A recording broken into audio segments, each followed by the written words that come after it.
Welcome to Cardboard Design. Today, I will continue to bring you meaningful fairy tales. The fairy tales I tell contain valuable lessons about life. Let's listen. The first fairy tale, The Metal Pig. In the city of Florence, not far from the Piazza del Granduca, made of brass and curiously formed, the bright color has been changed by age to dark green, but clear, fresh water pours from the snout, which shines as if it had been polished, and so indeed it has, for hundreds of poor people and children seize it in their hands as they place their mouths close to the mouth of the animal to drink. It is quite a picture to see a half-naked boy clasping the well-formed creature by the head as he presses his rosy lips against its jaws. Everyone who visits Florence can very quickly find the place. He has only to ask the first beggar he meets for the metal pig, and he will be told where it is. It was late on a winter evening. The mountains were covered with snow, but the moon shone brightly, and moonlight in Italy is like a dull winter's day in the north. Indeed, it is better, for clear air seems to raise us above the earth, while in the north a cold, gray, leaden sky appears to press us down to earth, even as the cold, damp earth shall one day press on us in the grave.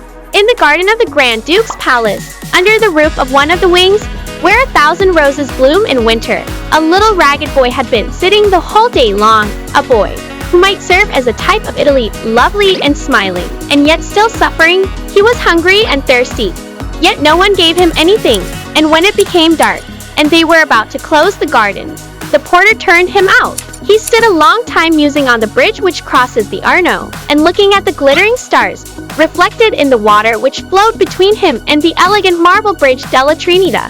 He then walked away towards the metal pig, half knelt down, clasped it with his arms, and then put his mouth to the shining snout and drank deep draughts of the fresh water. Close by lay a few salad leaves and 2 chestnuts, which were to serve for his supper. No one was in the street but himself. It belonged only to him, so he boldly seated himself on the pig's back, leaned forward so that his curly head could rest on the head of the animal, and before he was aware, he fell asleep. It was midnight. The metal pig raised himself gently, and the boy heard him say quite distinctly, "Hold tight, little boy, for I am going to run." And away he started for a most wonderful ride. First, they arrived at the Piazza del Granduca, and the metal horse which bears the Duke's statue neighed aloud. The painted coats of arms on the old council house shone like transparent pictures, and Michelangelo's David tossed his sling. It was as if everything had life. The metallic groups of figures, among which were Perseus and the Rape of the Sabine, looked like living persons, and cries of terror sounded from them all across the noble square. By the Palazzo degli Uffizi, in the arcade, where the nobility assemble for the carnival, the metal pig stopped. "Hold fast, Said the animal. hold fast, for I am going upstairs." The little boy said not a word. He was half pleased and half afraid. They entered a long gallery, where the boy had been before. The walls were resplendent with paintings. Here stood statues and busts, all in a clear light as if it were day. But the grandest appeared when the door of a side room opened. The little boy could remember what beautiful things he had seen there, but tonight everything shone in its brightest colors. Here stood the figure of a beautiful woman, as beautifully sculptured as possible by one of the great masters. Her graceful limbs appeared to move, dolphins sprang at her feet, and immortality shone from her eyes. The world called her the Venus de Medici. By her side were statues, in which the spirit of life breathed in stone. Figures of men, one of whom whetted his sword, and was named the Grinder. Wrestling gladiators formed another group. The sword had been sharpened for them, and they strove for the goddess of beauty. The boy was dazzled by so much glitter, for the walls were gleaming with bright colors. All appeared living reality. As they passed from hall to hall, beauty everywhere showed itself, and as the metal pig went step by step from one picture to the other, the little boy could see it all plainly. One glory eclipsed another, yet there was one picture that fixed itself on the little boy's memory, more especially because of the happy children it represented, for these the little boy had seen in daylight. Many passed this picture by with indifference, and yet it contains a treasure of poetic feeling. It represents Christ descending into Hades.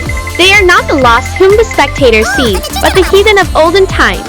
The Florentine Angelo Bronzino painted this picture. Most beautiful is the expression on the face of the 2 children, who appear to have full confidence that they shall reach heaven at last. They are embracing each other, and one little one stretches out his hand towards another who stands below him and points to himself as if he were saying, "I am going to heaven." The older people stand as if uncertain, yet hopeful, and they bow in humble adoration to the Lord Jesus. On this picture the boy's eyes rested longer than on any other. The metal pig stood still before it. A low sigh was heard. Did it come from the picture or from the animal? The boy raised his hands towards the smiling children, and then the pig ran off with him through the open vestibule. Thank you, you beautiful animal," said the little boy, caressing the metal pig as it ran down the steps. "Thanks to yourself also. Replied the metal pig. I have helped you and you have helped me. For it is only when I have an innocent child on my back that I receive the power to run. Yes, as you see, I can even venture under the rays of the lamp in front of the picture of the Madonna, but I may not enter the church, still from without, and while you are upon my back, I may look in through the open door. Do not get down yet, for if you do, then I shall be lifeless, as you have seen me in the Porta Rosa." "I will stay with you, my dear creature," said the little boy. So then they went on at a rapid pace through the streets of Florence till they came to the square before the church of Santa Croce. The folding doors flew open, and light streamed from the altar through the church into the deserted square.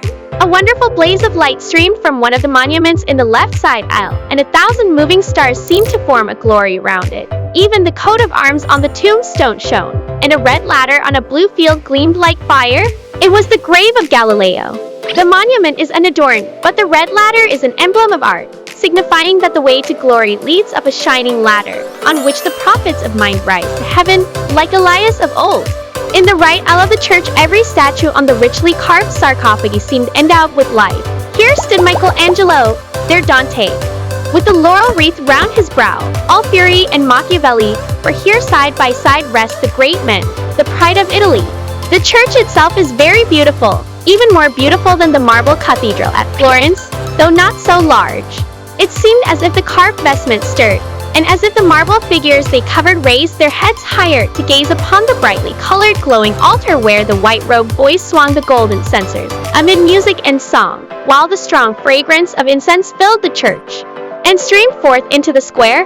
The boy stretched forth his hands towards the light, and at the same moment the metal pig started again so rapidly that he was obliged to cling tightly to him.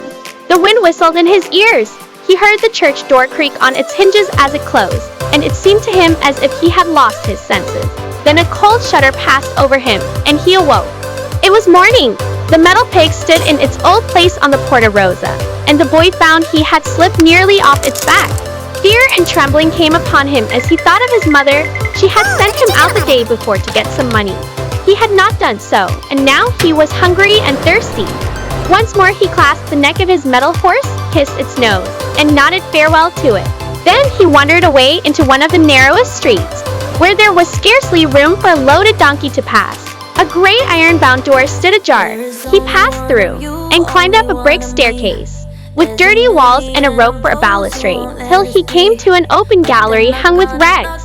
From here a flight of steps led down to a court, where from a well water was drawn up by iron rollers to the different stories of the house, and where the water buckets hung side by side. Sometimes the roller and the bucket danced in the air, splashing the water all over the court. Another broken down staircase led from the gallery, and two Russian sailors running down it almost upset the poor boy. They were coming from their nightly carousal. A woman not very young, with an unpleasant face and a quantity of black hair, followed them. What have you brought home? She asked when she saw the boy. Don't be angry. He pleaded, I received nothing. I have nothing at all. and he seized his mother's dress and would have kissed it. Then they went into a little room.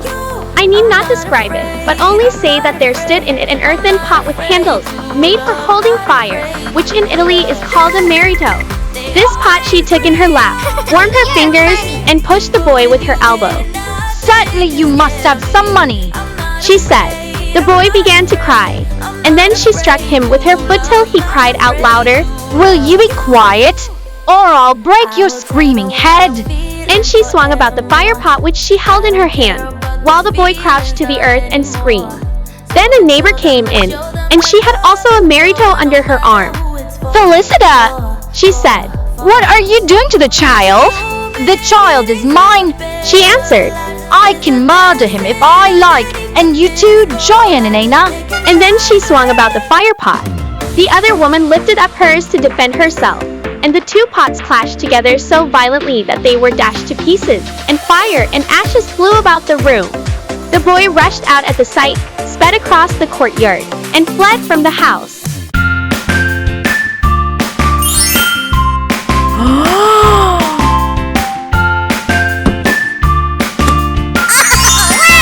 That's just amazing!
Sing out your frustration. Just say a word. Keep on staring at the pavement. God knows who hurt. Ooh, your mind is a ghost town, echoing inside your walls, 5 feet underground now. Nothing's gonna save us from our doubts. Nothing's gonna make us spell it out. I don't wanna be the one to say, oh, I told you so. And even if the sky was falling down, you never noticed anyone around. I don't wanna be the one to say, oh, I told you so. But I told you so.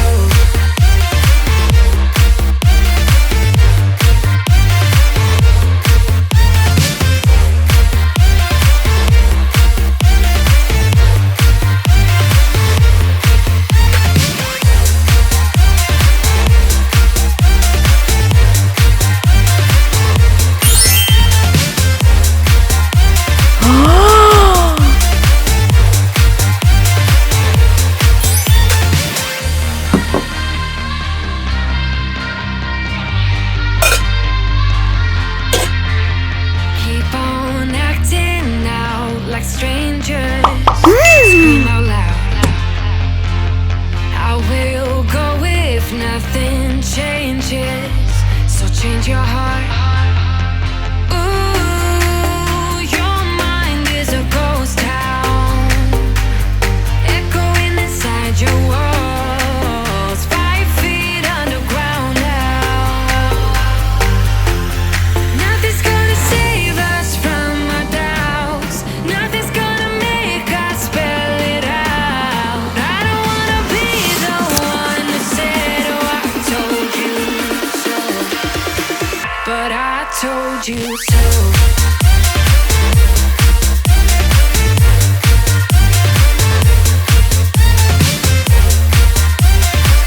Wow! That's awesome!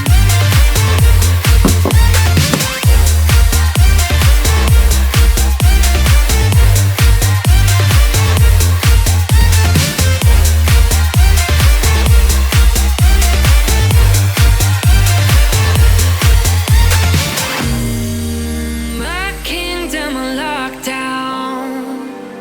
You never give me any chance. Watch me on my way out. Nothing's gonna save us from our doubts. Nothing's gonna make us spell it out. I don't wanna be the one that said, oh, I told you so. But I told you so.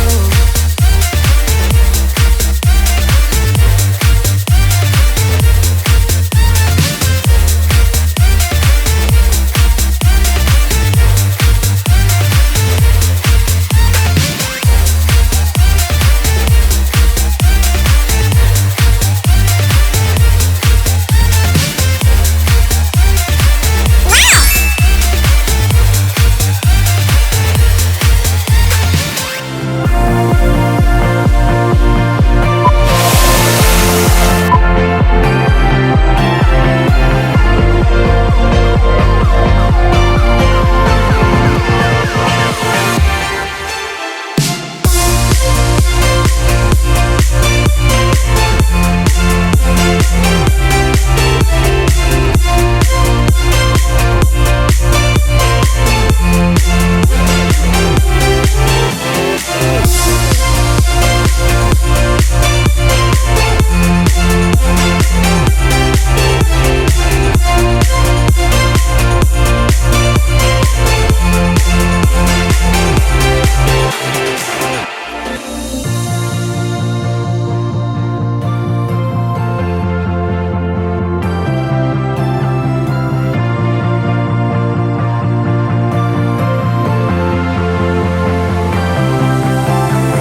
over limits with you right now.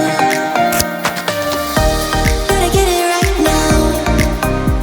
Yeah, push over limits with you right now. Gotta get it right now. Yeah, push over limits with you right now. Right now, right now. Get it right, right now, right now, right now. Get it right, right now, right now, right now. Get it right, right now. Yeah, push over limits with you right now.